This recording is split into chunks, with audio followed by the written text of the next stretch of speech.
Jeudi 10 juillet, c'est le jour de la pleine lune. Elle sera à son apogée vers 22 heures ce soir. Combien parmi vous n'arrivent pas à dormir? Elle est assez puissante, cette pleine lune, en termes de tension. Ça me mord toujours. Du coup, là, moi, j'ai beaucoup d'amis, hein. Je le vois, j'ai beaucoup d'amis qui n'arrivent pas à dormir. Moi, je vous avoue qu'il y a 3 jours, j'ai eu beaucoup de mal à dormir, mais ça va beaucoup mieux. J'ai mis au clair mes idées, mes pensées et mes besoins, et ça m'a fait du bien. Comment j'ai fait ça? Je me suis servi des énergies de la pleine lune. C'est important, quand il y a une pleine lune, de regarder ce qui se passe dans le ciel, où sont les différentes planètes, pour comprendre ce qu'on nous demande de travailler. Si tu le fais pas, ben tu dors pas, parce que t'es pas réellement aligné avec toi-même en fait. Autant il y a des gens qui vont très bien dormir, ça veut dire que pour eux, ben, c'est plutôt clair. Par contre, pour d'autres, ceux qui n'arrivent pas à dormir, c'est qu'il y a des choses qui ne sont pas encore bien posées, bien à plat et bien alignées avec soi-même. Du coup, vite fait, je vais essayer de faire au plus vite parce j'ai déjà annoncé pas mal la couleur hier. Je ne sais pas si je peux remettre le lien de la vidéo d'hier pour que vous y voyez un peu plus clair. Mais voilà. Déjà, moi, ce que j'ai envie de dire, c'est que nous avons cette grosse tension, grosse tension entre Neptune et Saturne en bélier. Donc voilà, c'est vraiment comment tu prends la responsabilité de mettre en place tes rêves, tes envies, ton idéal, les engagements que tu veux avec l'énergie du bélier, c'est-à-dire mettre en place des actions. Mettre en place des actions et une énergie assez impulsive. Le bélier, vous savez, c'est le premier-né dans la roue du zodiaque. C'est celui qui découvre le monde et qui a envie de le dévorer tout simplement. Voilà, moi j'aime bien cette énergie du bélier. Elle est assez sympa, un peu trop impulsive, parfois mal comprise par les autres. Mais moi je vous aime bien, les petits béliers. Mars dominant dans mon thème, vous comprendrez que je compatis et je comprends. Bref, donc il y a cette énergie-là qui est en forte tension avec le soleil en cancer qui lui demande à se reconnecter à soi, à son cœur, à ses envies profondes, à son foyer, à son envie de protéger un peu l'ensemble, de protéger ses proches, avec derrière cette lune en Capricorne qui, elle, a envie et a besoin de reconnaissance professionnelle, qui a besoin de- d'agir profondément et engagé dans son professionnel, euh, en sachant que là, voilà, le bélier, c'est celui qui va entreprendre. Le taureau, on a passé cette énergie-là au mois de mars-avril.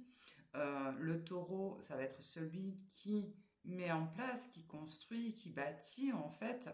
Le gémeau, ça va être celui qui insuffle le projet avec la créativité, le mental, il va venir mettre en place tout ça par le biais de relations et autres, d'imagination, de créativité, de mentalisation. Et là, nous entrons dans l'énergie du cancer, qui est un petit peu voilà, le début de l'été, qui va annoncer la récolte. Donc, en fait, tout ce que tu as pu mettre en place durant ces derniers mois, là, c'est une revalorisation. Tu vas revenir travailler dessus en te disant, en te posant la question, voilà, aujourd'hui, qu'est-ce qui me sert et qu'est-ce qui me sert plus dans mon quotidien? Qu'est-ce que j'ai mis en place qui n'est pas aligné avec moi-même? C'est vraiment ça qu'on nous demande de faire. Euh, et puis vraiment, voilà, c'est vraiment ce côté professionnel. Je suis désolée, j'appuie vraiment là-dessus parce que pour moi, cette lune en Capricorne, c'est ce qu'elle vient de dire, c'est ce qu'elle vient imposer. Elle a besoin de se reconnaître professionnellement et d'avoir des engagements qui lui conviennent, qui la sécurisent, qui la maintiennent dans une démarche dynamique. Et donc voilà, en fait, du coup, pour moi, c'est tout ce que vous avez mis en place là ces derniers temps euh, qui va travailler un petit peu. Et c'est le moment de voir et de réfléchir sur ce qui est aligné avec vous, ce qui marche, ce qui marche pas, et ce que vous devez laisser tomber, balayer et changer et transformer. Donc voilà, il y a cette dynamique-là. Je peux vous dire que normalement, moi, ça devrait pas mal travailler parce que j'ai justement cette configuration Soleil en Cancer et Lune en Capricorne dans mon propre thème. Ouais, oui, 18 degrés, ça c'est les orbes. Bon, ben voilà, ça touche royalement mon Soleil et ma Lune, donc c'est en conjonction, en harmonie.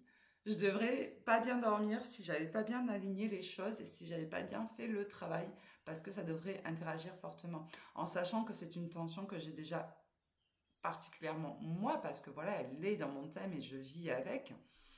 Donc voilà, le fait que ça vient réactiver tout ça, je devrais pas très bien dormir si j'avais pas bien fait le travail, mais heureusement pour moi, je l'ai bien fait. J'espère. En tout cas, je dors bien, donc voilà, je pense que c'est plutôt clair. Donc, il y a toujours ce rapport à rapporter à son thème.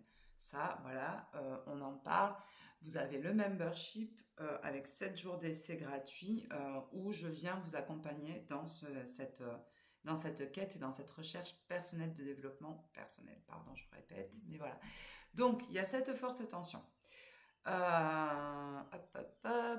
y a cette tension entre Jupiter en Cancer et toujours avec la Lune en Capricorne. Jupiter en Cancer, c'est créer l'abondance, la richesse par le biais du cœur, par le biais de prendre soin de ses proches, de faire attention à tout ça, d'écouter ses émotions pures et propres avec cette Lune en Capricorne qui ne veut pas voir ses émotions, qui veut être détaché de tout ça et qui veut juste bâtir et construire et gravir les échelons sans s'occuper de la sphère émotionnelle. Elle est magnifique cette lune en Capricorne pour ça, elle est douée, elle est forte, mais là en fait on te demande réellement de revenir à ton cœur, à tes émotions. Vous avez ça, cette tension, cette tension, cette tension, toujours la tension qui va nous marquer un petit peu pendant quelques jours, encore avec Mercure en Lion qui nous demande de prendre notre place au niveau de la communication, de la créativité, voilà, vraiment de réagir pour nous, de nous mettre en avant avec derrière ce Pluton en Verseau qui nous demande de prendre en compte l'aspect collectif, de prendre en compte chacun et donc d'agir pour chacun. Et il y a cette tension assez difficile.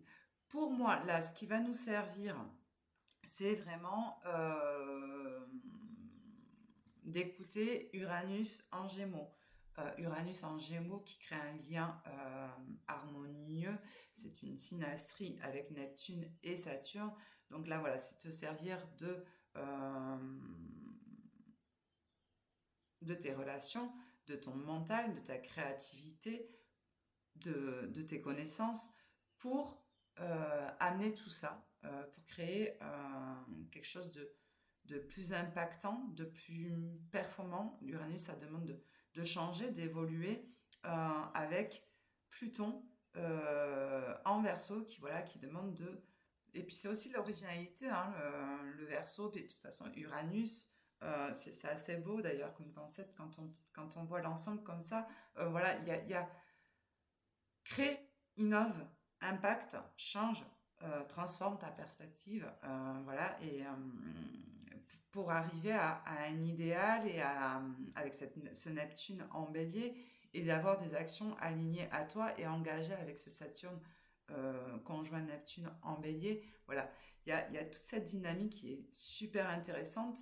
Et en face, nous avons aussi Mars en Vierge qui fait une synastrie avec la Lune, le Soleil en Cancer et un trigone avec la Lune en Vierge. Donc ça veut dire quoi? Mars en Vierge, là, il te demande... C'est compliqué parce que Mars, c'est la planète du bélier et derrière, il y a toute cette énergie qui te demande d'agir assez vite. Mais là, Mars en Vierge, il te demande de poser, de planifier, de faire des to-do list et de prendre soin de toi aussi en même temps. euh, de prendre soin de toi, de prendre soin des autres. Qu'est-ce qu'on peut dire encore? Je pense que voilà, c'est assez. Enfin voilà, ce Mars en Vierge avec cette Lune en Capricorne, ça peut être une belle énergie qui peut vous porter, et qui peut amener à euh, créer pour ce Soleil en Cancer, pour revenir à votre cœur, à vos émotions. Euh, c'est c'est c'est un beau lien finalement. C'est très tendu parce que c'est des énergies. Il y a une grosse tension déjà. Il y a des énergies un peu opposées de feu, d'air et de vierge et d'eau, et tout ça qui sont en tension ensemble. Mais c'est beau finalement, c'est assez beau, c'est assez intéressant et il faut se servir de toutes ces énergies-là. Je pense que voilà, je vais essayer pour moi de couper là. J'ai envie de vous apporter quelque chose de plus significatif, mais je pense qu'on est plutôt bon. En termes de globalité, sinon je vous perds, là on est déjà à 11 minutes. Euh, voilà. Je sais pas, je vais essayer de vous mettre sur Freemake, là j'organise une visio euh, pleine lune. On va reparler de ça, on va faire un petit peu d'introspection pour aller voir ce qui nous chagrine quand on n'arrive pas à trouver. Et il y aura un petit soin collectif que je vais faire pour rééquilibrer les énergies. Et puis voilà, n'hésitez pas, je vous mettrai le lien si vous avez envie de participer, c'est avec plaisir. Je vous souhaite une bonne journée et bon courage pour ceux qui galèrent à dormir.